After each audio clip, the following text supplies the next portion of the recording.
Welcome back, friends. Tonight we're reading Annabel Lee by Edgar Allan Poe.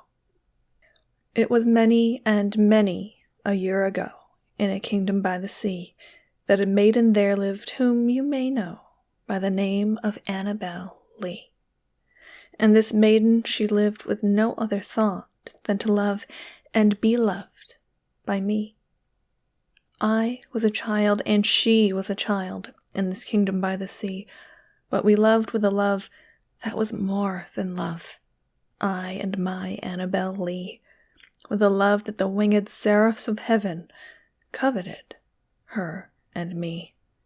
And this was the reason that long ago, in this kingdom by the sea, a wind blew out of a cloud, chilling my beautiful Annabel Lee, so that her high-born kinsman came and bore her away from me, to shut her up in a sepulchre in this kingdom by the sea. The angels not so happy in heaven when envying her and me.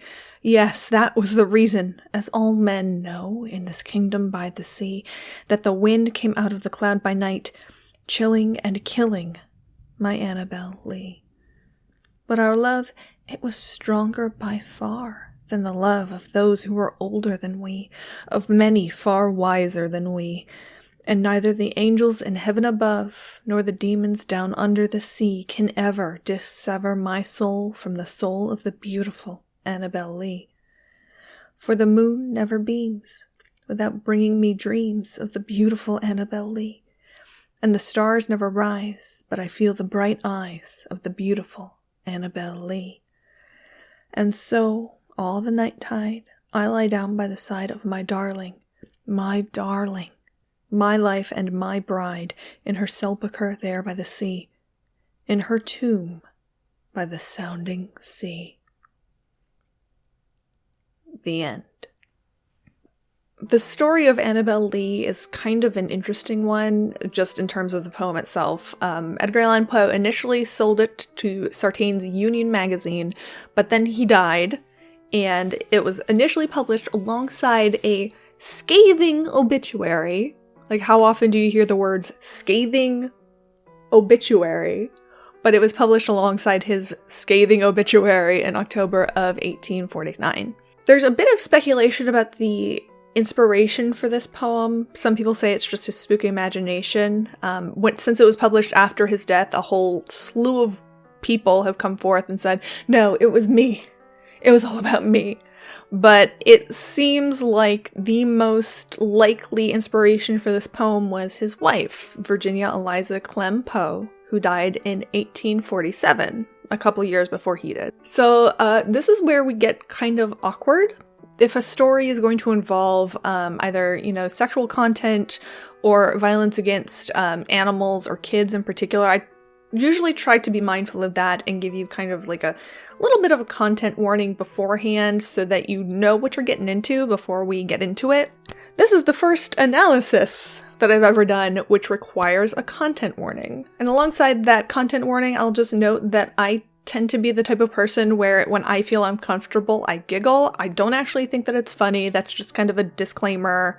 But Virginia Eliza Clem Poe is also frequently referred to as Edgar Allan Poe's child bride. So Poe flunked out of West Point when he was around 20, and then he went to go stay with his brother. And staying with his brother was also his aunt and his cousin, Virginia Eliza Clem, who at the time that he initially met her was 7. And then when he moved in, she was 9. Then a whole lot of kind of tragic events kind of transpose across a period of a few years. And as a result, his brother died, so it was just the 3 of them, Edgar, the aunt, and Virginia.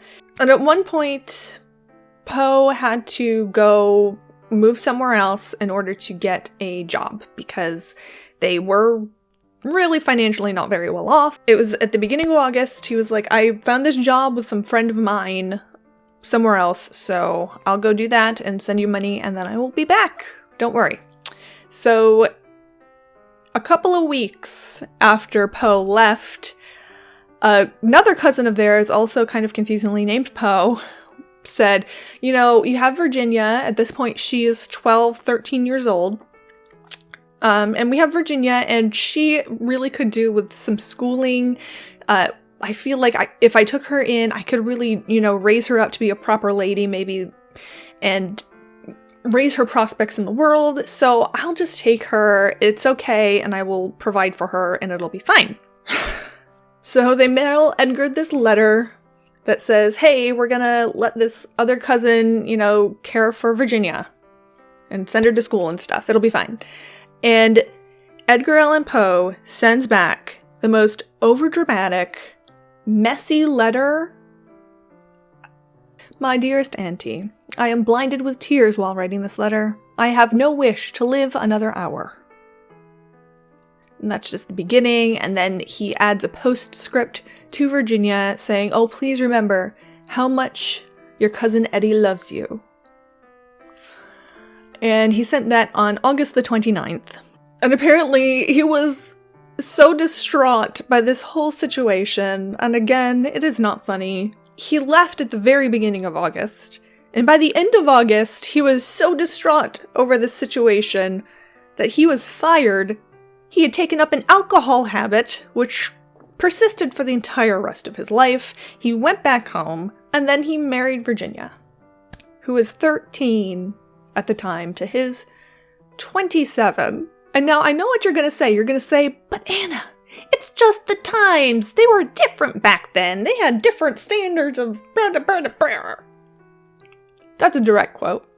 On some level, that is correct, because they didn't look as poorly upon cousin marriage back then. But if you look at their actual marriage license certificate thing, and I will insert an image here, it actually says as a part of the marriage license, just kind of on the form, that everyone says, yes, this bride is at least 21 years old.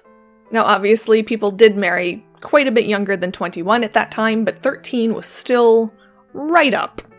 And they lived together. There's a lot of debate about the under the belt portion of all of that, which is very distressing, and I don't really want to go into that aspect of it at all. But with that in mind, when you go back and read the text of the poem Annabel Lee, all of a sudden it's like, what? Like the whole thing about how everyone was trying to tear them apart because she was 13. The thing about how, oh, we were both children. Well, one of you was. The whole thing about all the people who are older and wiser than us, who know better about our love.